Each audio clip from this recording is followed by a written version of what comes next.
নমস্কাৰ সকলোকে পুনৰবাৰ স্বাগতম জনাইছো আশা কৰো সকলো ভালে আছে যি সকলে ডিএমই ডিএইচএস আৰু ডিএইচএস এফডব্লিউ আন্ডাৰত গ্ৰেড 3 টেকনিক্যাল পোষ্টত এপ্লাই কৰিছিল তেওঁলোকৰ বাবে খুবেই ভাল খবৰ কাৰণ আপোনালোকৰ এক্সাম ডেট ঘোষণা কৰা হৈছে ডিএমই তৰফৰ পৰা এখন অফিচিয়েল নোটিছ জাৰি কৰি আপোনালোকৰ যেটো এক্সাম ডেটটো ঘোষণা কৰিছে সো আপোনালোকৰ এক্সাম হ'ব 12 জানুৱাৰী 2025 ঠিক আছে ANM staff nurse in critical care pharmacist lab technician সকলোৰে পৰীক্ষা আমাৰ এটা ডেটতে হ'ব হেতু হৈছে কিমান 12 জানুৱাৰী 2025 আৰু এই এক্সামটোৰ যেটো সিলেবাস সেই সিলেবাসৰ ওপৰত মই এটা ভিডিও অলৰেডি আগবঢ়াইছো যদি আপোনালোকে সেই ভিডিওটো চোৱা নাই তেনেহলে মোৰ চেনেলত গৈ সেই ভিডিওটো চাই ল'ব এতিয়া আপোনালোকৰ মনত এটা ডাউট আছে যে আমাৰ যেটো এক্সাম হ'বলৈ গৈ আছে তাত ম্যাথছৰ পৰা কোৱেশ্চন আহিবনে নাহে ঠিক আছে যে আমাৰ যেটো পৰীক্ষা 12 জানুৱাৰীত হ'ব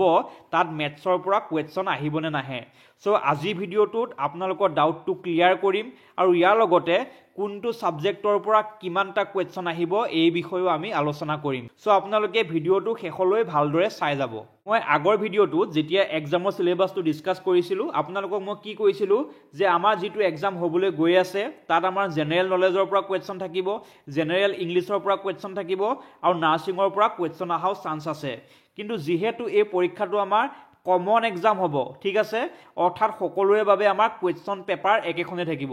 staff nurse ANM pharmacist lab technician সকলোৰে কোৱেশ্চন পেপাৰ একেখনে হ'ব সো ইয়াত আমাৰ নাৰ্সিংৰ পৰা কোৱেশ্চন নাহে ঠিক আছে বাকি জেনাৰেল নলেজৰ পৰা আমাৰ কি টপিকৰ ওপৰত কোৱেশ্চন সোধে এই বিষয়ে মই আগৰ ভিডিওটোত আলোচনা কৰিলো যদি আপোনালোকে সেই ভিডিওটো চোৱা নাই তেনেহলে সেই ভিডিওটো চাই ল'ব আৰু ইয়াৰ পিছত আমাৰ জেনাৰেল ইংলিছৰ পৰা কি কোৱেশ্চন আহিব পাৰে কোনটো প্যাটাৰ্নত কোৱেশ্চন আহে এই বিষয়ে মই ডিসকাস কৰি থৈ দিছো সো আপোনালোকে সেই ভিডিওটো চাই ল'ব এতিয়া আপোনালোকৰ এই পৰীক্ষাটোত আৰু এটা টপিকৰ পৰা কোৱেশ্চন আহিব হেতু হৈছে কি জেনাৰেল সায়েন্স আৰু এই জেনাৰেল সায়েন্সৰ পৰা আপোনালোকৰ টোটাল 10টা কোৱেশ্চন আহিব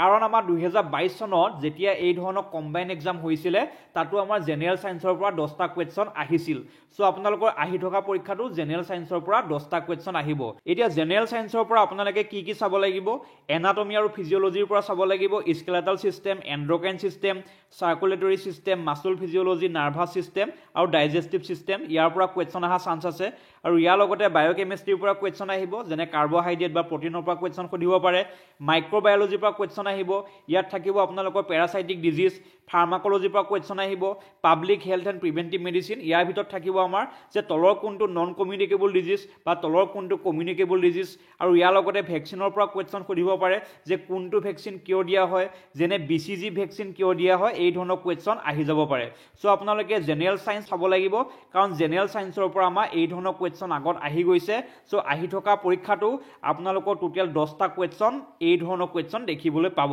আপোনালোকৰ মনত যেটো ডাউট আছিল যে 12 জানুৱাৰীত আমাৰ যেটো টেকনিক্যাল গ্ৰেড 3 এক্সাম হ'বলৈ গৈ আছে তাত জেনাৰেল ম্যাথমেটিক্সৰ পৰা কোৱেশ্চন আহিবনে নাহে এতিয়া 2022 চনত আমাৰ এই ধৰণৰ এটা কম্বাইন এক্সাম হৈছিল য'ত staff nurse pharmacist lab technician সকলোৰে বাবে পৰীক্ষা একেলগে হৈছিল আৰু কোৱেশ্চন পেপাৰো একেখনে আছিল সেই পৰীক্ষাটোত আমাৰ ম্যাথছৰ পৰা কোৱেশ্চন অহা দেখা গৈছিল ঠিক আছে 2022 চনত যেতিয়া আমাৰ এই ধৰণৰ এটা কম্বাইন এক্সাম হৈছিল য'ত আমাৰ কোৱেশ্চন পেপাৰ একেখনে আছিল তাত ম্যাথছৰ পৰা কোৱেশ্চন আহিছিল আৰু ম্যাথছৰ পৰা কেইটা কোৱেশ্চন আহিছিল 10টা কোৱেশ্চন আহিছিল সো আহি থকা যেটো এক্সাম আছে আমাৰ 12 জানুৱাৰীত তাতো ম্যাথছৰ পৰা কোৱেশ্চন আহাৰ চান্স আছে গটিকে আপোনালোকে ম্যাথছৰ কোৱেশ্চনো চাই যাব লাগিব কিন্তু এই বিষয়ে আমাৰ কোনো ধৰণৰ অফিচিয়েল আপডেট দিয়া হোৱা নাই আৰু অফিচিয়েল আপডেট দিয়ালৈ আপোনালোকৰ এক্সামৰ সময়ও পাই যাবহি সো আপোনালোকৰ পঢ়িবলৈ অসুবিধা হ'ব ঠিক আছে সো আপোনালোকে অফিচিয়েল আপডেটলৈ ৰৈ নাথাকি ম্যাথমেটিক্সৰ বাবেও পঢ়িব লাগিব কাৰণ যেহেতু আমাৰ আগৰ এক্সামৰ ম্যাথমেটিক্সৰ পৰা কোৱেশ্চন আহিছে সো এইটো পৰীক্ষাটো ম্যাথমেটিক্সৰ পৰা কোৱেশ্চন আহা চান্স আছে এটা ম্যাথমেটিক্সৰ পৰা আমাৰ কি ধৰণৰ কোৱেশ্চন আহিব সিম্পলিফিকেশনৰ কোৱেশ্চন আহিব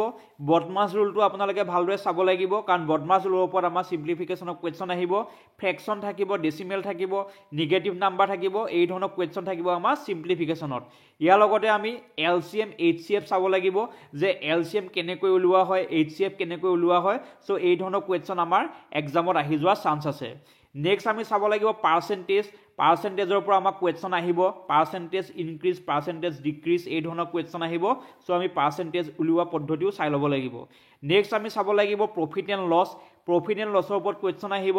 যে এটা বস্তু ইমান টকাত কিনিছিল ইমান টকাত বিক্ৰী কৰিলে তাৰ লাভ বা লোকচান কিমান হ'ল যদি লাভ হৈছে তেনেহ'লে লাভৰ পাৰ্চেণ্টেজ কিমান যদি লছ হৈছে লছ পাৰ্চেণ্টেজ কিমান এই ধৰণৰ কুৱেশ্যন আমি ট্ৰাই কৰি যাব লাগিব কাৰণ এক্সামতো এই ধৰণৰ কুৱেশ্যন অহাৰ চান্স আছে নেক্সট আমি চাব লাগিব এভাৰেজৰ ওপৰত কুৱেশ্যন এভাৰেজৰ ওপৰতো আমাৰ কুৱেশ্যন অহাৰ চান্স আছে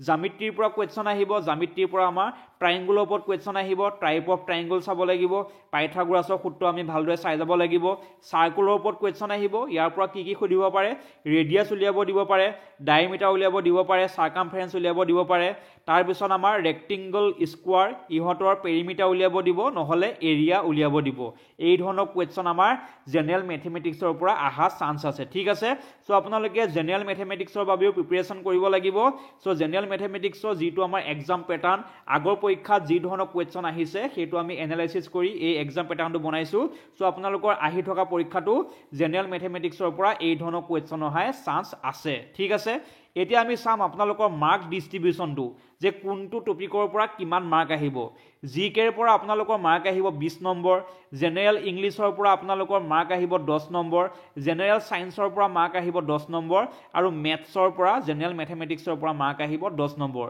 টোটাল আপোনালোকৰ 50টা কুৱেশ্যন থাকিব আৰু 50টা কুৱেশ্যনত আপোনালোকৰ টোটাল মাৰ্ক হয়তো এটা কুৱেশ্যনত 2 মাৰ্ক কৈ থাকি 100 মাৰ্কো হ'ব পাৰে নহলে এটা কুৱেশ্যনত 1 মাৰ্ক কৈ থাকি আপোনালোকৰ 50 নম্বৰৰ পৰীক্ষা হ'ব পাৰে সো এই গুটেখিনি আছিল আপোনালোকৰ এক্সাম পেটাৰ্ন যি সকলে কনফিউজ হৈ আছিল আশা কৰো আপোনালোকৰ কনফিউজনটো দূৰ হ'ল যে আমি মেথছৰ বাবেও প্ৰিপাৰেচন কৰিব লাগিব সো যি সকলে এই পৰীক্ষাটোৰ বাবে ভালদৰে প্ৰস্তুতি চলাম বুলি ভাবি আছে তেওঁলোকৰ বাবে আমি মক টেষ্ট প্ৰস্তুত কৰিছিলো ANM staff nurse lab technician বা বাকি যিবোৰ আমাৰ গেট 3 টেকনিক্যাল পোষ্ট আছে এই সকলোৰে বাবে আমি মক টেষ্ট প্ৰস্তুত কৰিছো আৰু এই মক টেষ্ট সমূহত আপোনালোকৰ ইংলিছৰ পৰা কোৱেশ্চন থাকিব জেনেৰেল নলেজৰ পৰা কোৱেশ্চন থাকিব জেনেৰেল সায়েন্সৰ পৰা কোৱেশ্চন থাকিব আৰু মেথছৰ পৰা কোৱেশ্চন থাকিব